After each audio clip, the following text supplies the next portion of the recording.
Football Today, presented by Caesars Sportsbook. Oh my God, these games are going to be so awesome today on CBS. Can't wait to see the Bills and Dolphins. Texans and Bears should be a fun fantasy game.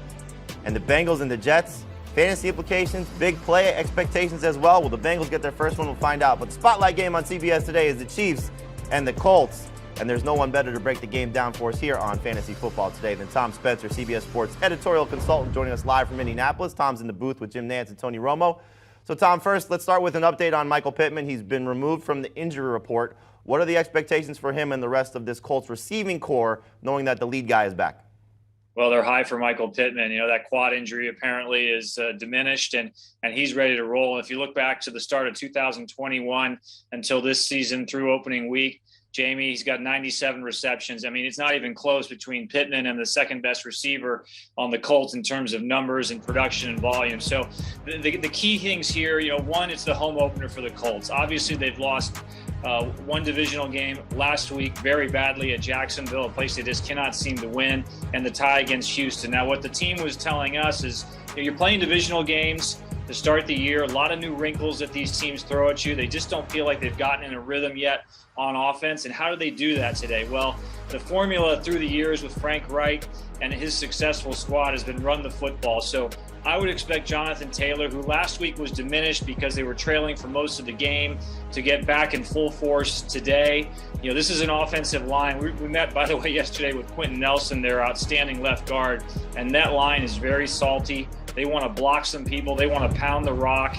And Nyheim Hines, you know, is very shifty and a great player out of the backfield. So I think those two players are the strength of this offense as Matt Ryan continues to learn this system and adapt to what they want to do here in Indianapolis. They're going to lean on the strength of their team, and that's the running game. So, Tom, you mentioned that, though. Where are they at with Matt Ryan right now? Is there a confidence thing? I know the offensive line, like you said, you know, hasn't exactly played well. Is the coaching staff feeling like Matt Ryan is going to be the guy for them this year, just based on what they've seen through 2 weeks so far? Yeah, absolutely. They're so ecstatic to have, you know, Matt as a leader. You know, he's so organized. He motivates. He's telling us yesterday, Jamie, you know, it just takes time to learn a new system. He compared it going from English to Spanish to French, and you're just trying to learn a new language and then master it in game. So obviously last week with 5 sacks, 3 interceptions, he only has 1 touchdown pass so far this season. There's a lot of room for improvement, but there is no doubt that Indianapolis feels like they've got the right guy. Now today, if you get in a shootout with Patrick Mahomes and the Kansas City offense, can the Colts put up enough points? They actually harken back to a game in 2019 where they played Kansas City and won it, and they controlled time of possession, 37 minutes time of possession that day. Ryan watched that film. The Chiefs watched that film. So I think the Colts today, the formula, once again, run the football, be productive on first and second down, and then use that quick, short passing game to move the ball down the field. Yeah, I'm sure the defense is going to have to step up as well to stop that Chiefs offense as we transition to that side of the ball, Tom, because, you know, Patrick Mahomes told everybody this offseason, specifically to fantasy football managers, get ready for a diverse receiving core, and it's going to be a different guy every week. And that's sort of what we've seen for the first 2 weeks of the season. Justin Watson catching the big touchdown last week against the Chargers, for example. So any indication of who's going to be the receiver for this week that you could help our listeners and maybe say Patrick Mahomes is going to lean on this guy in week 3? Well, you know the dilemma in Kansas City. They like to spread the ball around. And one thing that statistically stuck out to me in preparation for this game, Jamie, the Chiefs lead the league in pass yards to running backs and tight ends. So obviously Kelsey's off to a hot start, we know that, but they're running a lot of 2 and 3 tight end sets.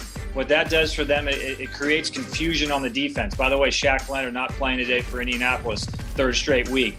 Big loss there, but he's coming back soon. So the bottom line is, you know, they're throwing the ball all over the place to a lot of different players. If there's one name we've heard that they want to get more involved in the offense, and this actually goes back to week 1 when we met with the Chiefs prior to the Arizona game. Sky Moore is someone they are very high on. He's incredibly fast. He's tough. He can make a lot of different catches. They move him around the line of scrimmage, and though he only has 1 catch for 30 yards to start the year, he is their primary punt returner at the moment. I think Sky Moore is a guy to watch and someone they would love to integrate because, again, remember, Kansas City's coming off what we might call a mini bye. And as you know, Andy Reid coming off long breaks, whether it's opening day or midseason buys or mini buys off Thursday Night Football, they're going to have some new wrinkles today for Indianapolis. And Gus Bradley, by the way, a defensive coordinator that they know very well from the AFC West, they're going to have some new wrinkles to throw at him today. Should be interesting to see, especially with Mecole Hardman being on the injury report for a good portion of the week as well. So maybe some extra reps for Sky Moore. Good call there, and we'll be looking forward to watching him. Tell us about Clyde Edwards-Helaire. You mentioned no Shaq Leonard on the other side for the Colts. How's the coaching staff felt about him being the lead running back? We know what they get, Jerick McKinnon involved clearly, and they've done some things with Isaiah Pacheco. But CEH is off to a good start. Is going to continue in Week 3. Yeah, you can't be any more ecstatic if you have CEH on your roster. I mean, he's averaging 7.7 yards per carry and 9.1 yards per carry on first down. Kansas City is running the football very effectively. He's caught the ball out of the backfield. We were talking a couple weeks ago, Jamie, how last year going into the season, that was Andy Reid's goal, to get him more involved in the passing game. They've done it this year, a couple touchdown passes. And what Reid was telling us yesterday is the first time that Clyde Edwards-Helaire has had a normal off season where he's been able to train, been healthy, and you can see the difference. Pacheco is a guy they like a lot. He's third in the league in rookie rushers in terms of yardage. So those two guys, to me, seem like they're going to be 1-2 in terms of running back volume for the Chiefs. Should be a fun game, Tom. We appreciate your time here, as always, on Fantasy Football Today. Enjoy watching the Chiefs and the Colts, and we look forward to hearing your broadcast later today on CBS. Thank you. Make sure you check out Inside the NFL, the best place to get all of your insider information exclusively on Paramount+. New episode drops every Tuesday.